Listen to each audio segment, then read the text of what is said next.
What if the serpent in Eden wasn't a snake at all, but a fallen angel of the highest rank? One who burned with God's glory, but fell through jealousy of you.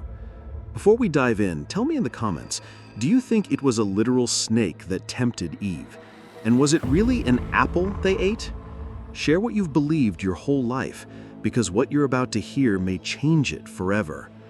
We've uncovered that Satan is a title, not a name.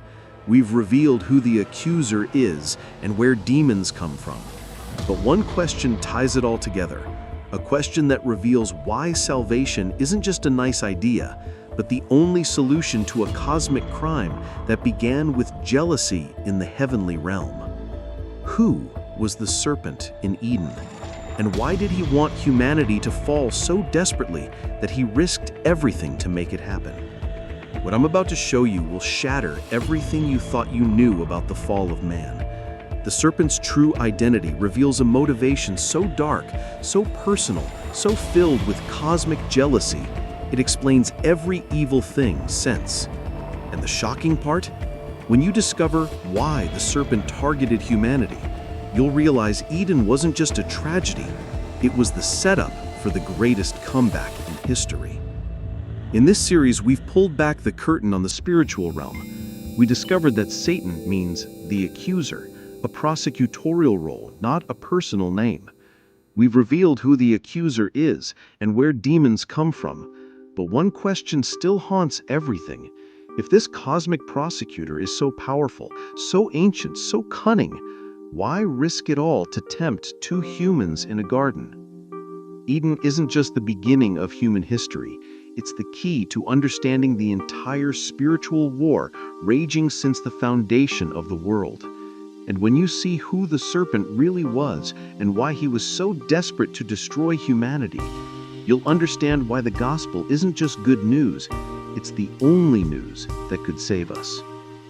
In Hebrew, the word for serpent in Genesis 3 is Nachash. Here's what's fascinating. Nachash doesn't just mean snake, it can mean to practice divination and shining one. To the ancient Israelites, this pointed to a supernatural being, not a garden snake. The seraphim connection. Isaiah 6 describes God surrounded by seraphim, fiery winged beings whose name literally means burning ones, often associated with serpents. The highest-ranking angels in God's presence, crying, "Holy, holy, holy." What if the serpent in Eden wasn't a snake, but a fallen seraphim, one of the most exalted beings in heaven with direct access to God's throne? Many note that identifying the serpent with Satan came later. The evidence points to a shining, serpentine angelic being, fallen from the highest heights of heaven. But why would such an exalted being risk it all to destroy two humans? The answer will break your heart and explain everything. Genesis chapter 1 verse 27. So God created man in his own image. Male and female he created them. God gave humanity something no angel possessed, his own image, his likeness, his nature reflected in mortal flesh. The jealousy began. When God announced his plan, this exalted, shining one was filled with something that would change history forever: envy. God created man incorruptible, but by the envy of the devil, death entered the world. The serpent wasn't random or bored. He was consumed with jealousy because God gave humanity what he had never given the angels. The worship controversy. Some traditions say God commanded the angels to honor his image bearers. The Shining One refused. Why should I, blazing with God's fire, bow to creatures made of dust? But God wasn't asking him to worship humanity, only to honor his image in humanity. Pride and envy made that impossible. Why Eden had to be attacked?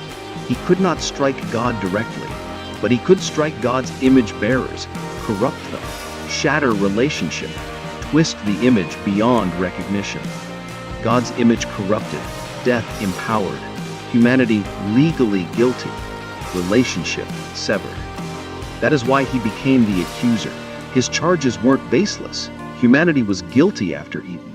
He had the evidence. He had the legal ground to prosecute. This is why salvation isn't optional. Good works cannot fix what was broken.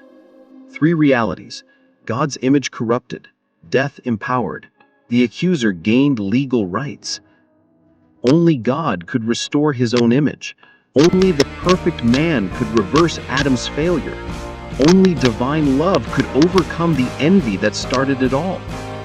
When Jesus became flesh, he restored the image the serpent corrupted. When he died, he took the penalty the accuser demanded. When he rose, he declared, "Your jealousy ends here. Your accusals are dismissed." When you hear that accusing voice, "You're unworthy. You failed," remember, it's coming from the one so jealous of your relationship with God that he orchestrated your fall. You are not the broken humanity from Eden. You are the restored humanity of the cross. You bear God's image, not by earning it, but because Jesus restored it. The serpent in Eden was likely a fallen seraphim, burning with glory, destroyed by envy.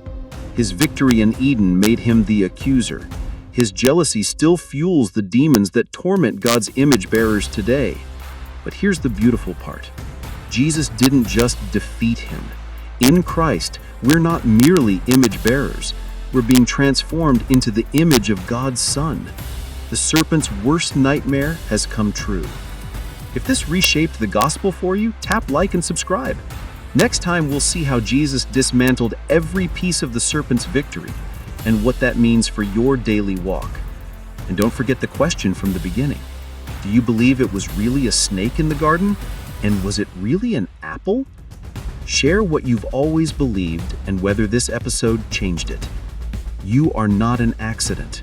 You are not unworthy. You are the reason heaven rejoiced and the cross happened.